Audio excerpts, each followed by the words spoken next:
Hey everyone, Trevor Daly with MagMod. Thanks for joining us for another How I Shot It. This week I'm going to be chatting with Sean Lara from Colorado. This guy is top notch.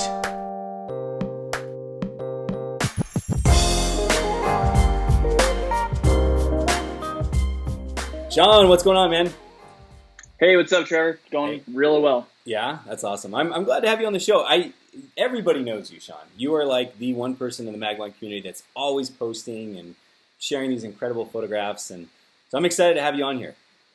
Yeah, I'm excited to be here, man. I mean, I do post a lot, and the reason for that is it's a really awesome photography community. It's honestly the best community I've been on ever in regards to photography, and it's so inspiring just to see everyone posting, new work and seeing how they're getting creative with modifiers and just MagMod in general.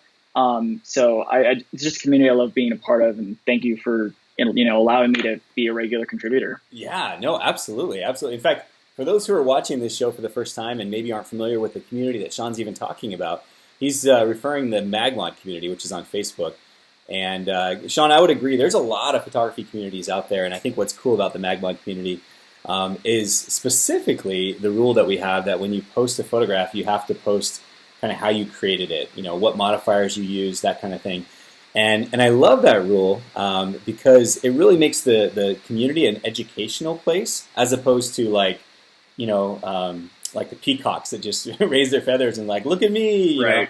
It's more like an educational resource. So every time I go in there, I'm learning new stuff from people. And you're one of those that is just constantly, like you said, contributing, sharing photos, but showing people how you create these incredible images. And before we actually jump into 4 of these photos that you chose today to talk about, tell everyone where they can find you. What's your website? Yeah, so my website is seanlara.com, and my business is Lara Photography. It's myself, Lisa, and my wife, and we're based out of northern Colorado and just shoot weddings and portraits. That's awesome. Yeah, I wish Lisa could join us. I know she's busy today, but we'll have to do this again in the future because yes. she is an incredible photographer as well, and she's a lot of fun. So I hope to get her on camera. Lisa, if you're watching this, we're going to get you one of these days. Yeah, she's all right. She's all right. That's funny. Awesome. Well, hey, Sean, as you probably know, if you've seen these shows before, people love to just jump right in and start talking about the images because I think that's kind of the meat and potatoes of this show is really just explaining how a photograph is taken. Perfect. Whether it be the settings or the lighting or whatever it is that you were thinking as you're putting that image together. So I'm going to jump right into this first photograph that just is blowing my mind. It's this photograph of this couple in the Slot Canyon. Can you tell us about this shot? Yeah, definitely. This seems to be the image that I resonate with the most, and I should say people kind of know me for the most. And this was during an engagement session, and I had this vision for the shot in my mind for quite a while, actually, and it was a spot I really wanted to go to. And this is an Antelope Canyon in Page, Arizona. Yeah. And I asked the couple, they're from Colorado. At the time they were from Colorado. I said, hey, I have this awesome idea for an engagement shoot. Are you guys on board? And they're down. And they were down. So I took them to the Slot Canyon, and because, there's a lot of hiking involved and you have to get permits and everything, I could only bring so much gear. So I had to travel really light. So I was only able to bring 2 speed lights and 1 little tiny light stand, and that's it. So for this shot, I used just 1 Godox speed light, and then I put a full MagMod CTO gel on it with MagSphere to kind of spread that light out a little bit. And I placed it right behind them, pretty high flash power to get that silhouette, and this was the shot. That's rad. Is this? I should mention to people. I was actually looking. I have some MagBox gels, and I was just going to mention for those who aren't familiar with CTO gels, this is just a half. So you use the full, which means a very orange type of gel. Now, granted, this, like I said, this is the MagBox gel, so these are more circular, but just happen to have them here on my desk. But I want to mention Antelope Canyon is an interesting place because it's not an easy place to get to. So if you Instagram this place or Google it, don't plan on just showing up with couples. Like Sean, you mentioned it, and I just want to make sure that we mention it again, is that you do have to have a permit to shoot there. And I think they only allow like 100 or 125 people a day into there. And you normally have to go on a tour, right? Or do you walk by yourself? So I did have to go on a tour, and it actually did take a lot of research to plan this and phone calls to plan this. So I actually called a guide, told him what we were looking to do, and I did hire a private guide specifically for this shoot. So it was just myself, the couple, and then the guide. Gotcha. And I know there are people walking through it, so you probably had to time this to a point where you were like, okay, nobody's coming, let's do this really quickly. Yeah, absolutely. And our guide was actually really cool about that, and he would kind of hold off some crowds for us until we got the shot, and then he'd say, okay, got your shot, and we'd let them go through. That's awesome.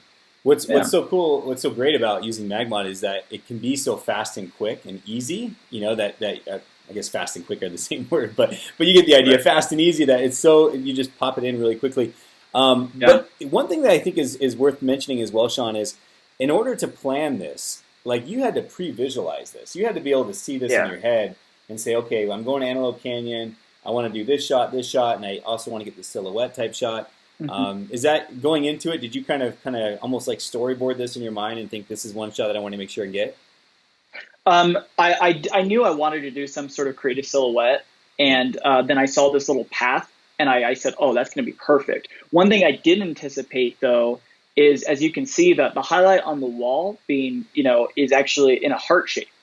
And I've had a lot of people point that out to me and saying, oh, that was amazing, like that you were able to do that. And I said, honestly, like it just worked out that way. And after I saw it in the back of the camera, I'm like, oh, wow, that's amazing. So I think that's another part of the reason why this shot is so, resonates so well with audiences, is just because of that additional little shape of light. Yeah, that's awesome. I love it. Yeah.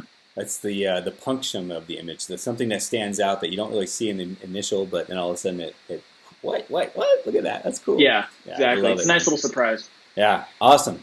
So Sean, let's jump into the second image. This is actually a photograph that you posted recently in the community, I believe. I want to say maybe a week ago or even a couple days ago. Tell us about this photograph. I think what I love about this shot is because this reminds me, I've been to your area of Colorado. We actually did you were in one of the videos with Jared Gann, I believe.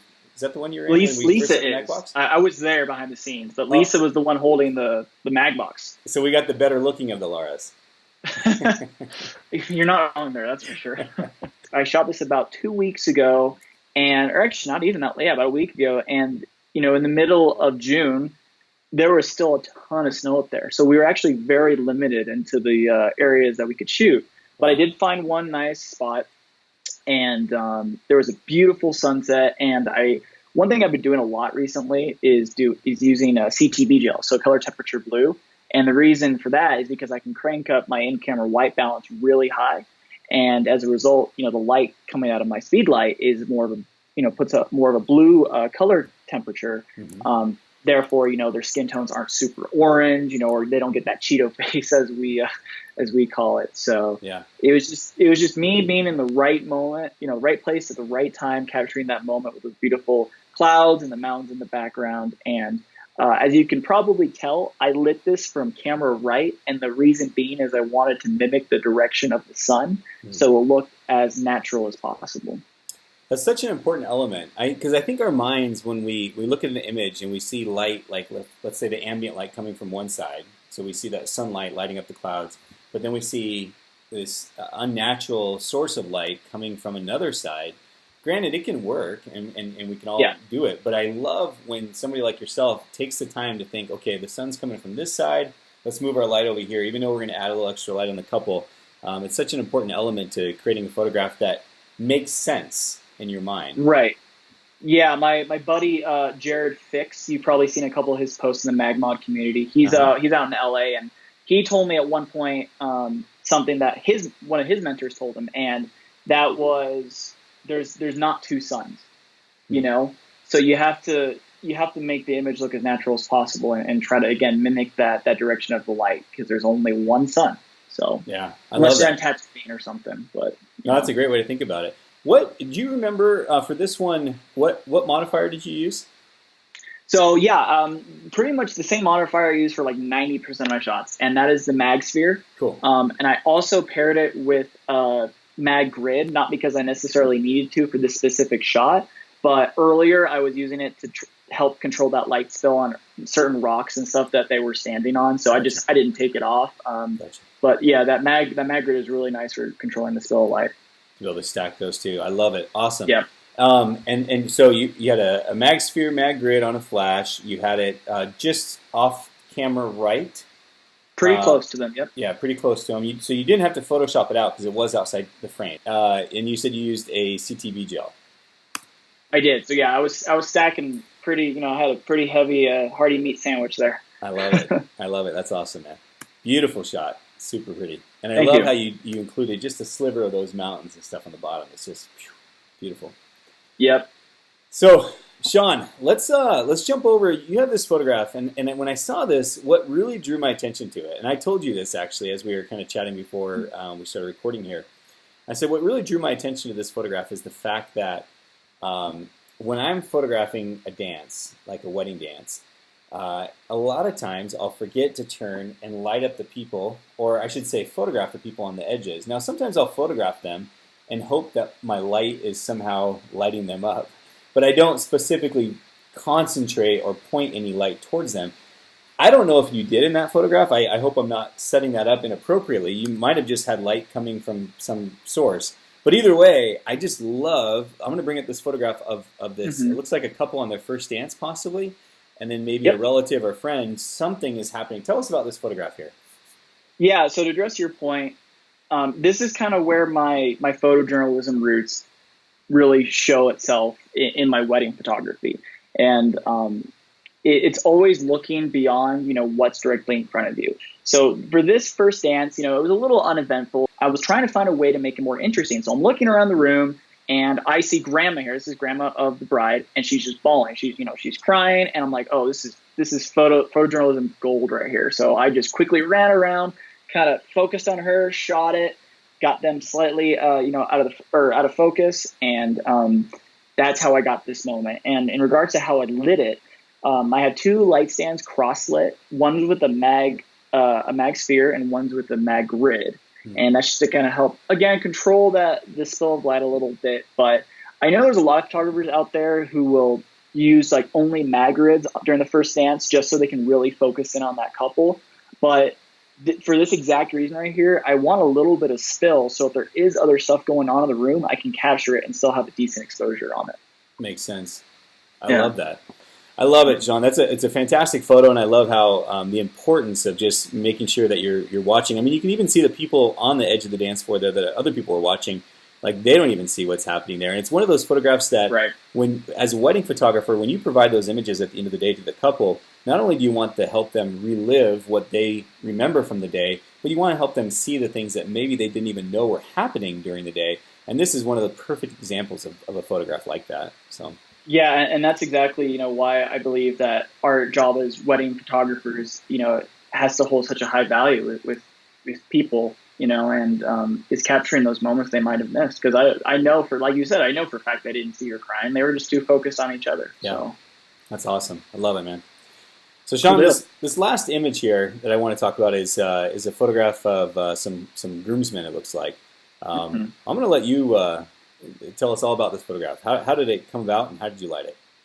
Yeah, I mean, same with Lisa. We love shooting at night. When the sun goes down, we really love to get creative with our lights, and this is kind of a perfect example of that. So my final phone call with my final consultation with the bride and groom on the phone, she said, I always ask them, any requests? And she said, not really. One of the only photos I know that our groom wants is a shot of him smoking with his buddies, because we got a cigar bar and we really want to just do something cool.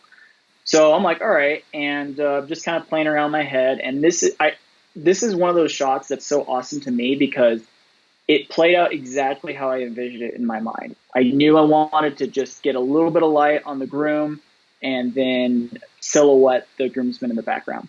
So for this shot, I actually used 3 lights. So I have my main light, which is just a Godox speed light again with a mag snoot on it, pointed straight at the groom. And then after that, I put 2 speed lights behind the groomsmen, one with a purple MagGel and one with a blue MagGel. And I also put grids on top of them to help control the spill of light a little bit.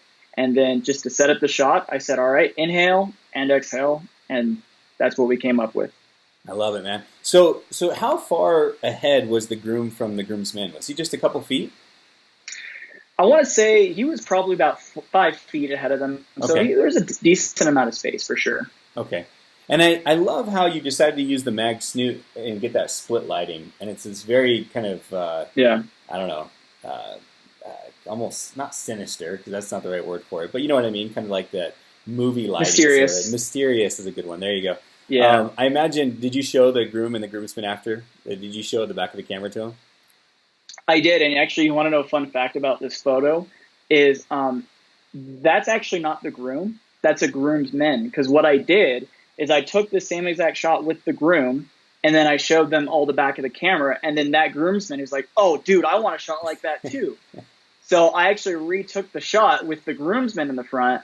And I ended up liking this one a little bit better just because I and I'm like, well, no one's going to know that's not the groom. But the groom is in that photo, though.